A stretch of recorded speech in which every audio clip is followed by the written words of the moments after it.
Stéphane Fraisse revient de loin. Alors qu'il avait acquis une coquette somme grâce à son travail, la comédien avait décidé d'investir son argent dans un placement financier des plus mauvais. Il a tout perdu et remonte désormais la pente, soutenu par sa compagne Delphine Orviller et ses enfants.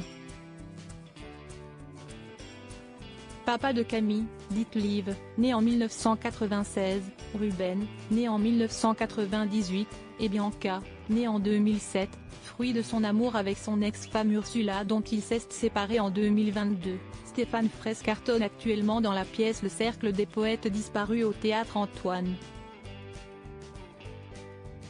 S'il n'a pas reçu le Molière, remis à Vincent de Dienne, lors de la 35e nuit des Molières le 6 mai dernier, le comédien de 63 ans, qui a été césarisé meilleur espoir pour Chouan, fait l'objet d'un beau portrait dans les pages de Libération ce samedi 25 mai 2024.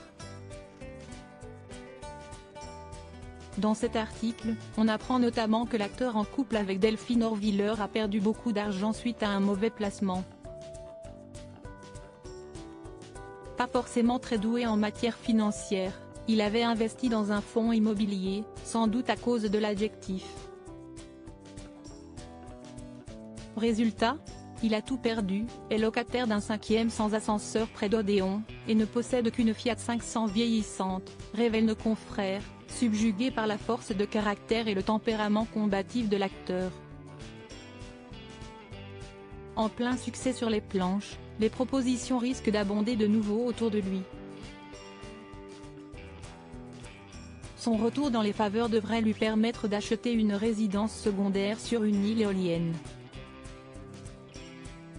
Non par instinct propriétaire, mais pour qu'existe un lieu infusé de souvenirs, où ses 3 enfants, une chanteuse comédienne, un bourlingueur, une lycéenne, pourraient se réunir, écrivent nos confrères de Libération.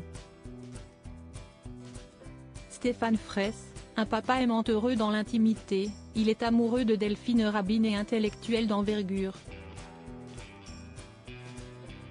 Papa protecteur, il confiait il y a quelques mois à Paris Match, « Je pense que je suis un père aimant, peut-être pas autant que je souhaiterais l'être. Mon métier demande d'être trop concentré sur soi. Mais je m'aperçois que je n'ai pas été un si mauvais père quand mes enfants me renvoient à quelque chose qui a marqué leur jeunesse.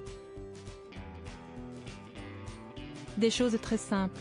Par exemple, mon fils, qui fait le tour du monde, m'a appelé récemment pour m'annoncer qu'il avait cuisiné la recette de pâte au brocoli que je lui avais apprise. Il ne m'a pas dit directement je t'aime, mais c'était tout comme un homme heureux dans sa vie professionnelle et dans sa vie privée.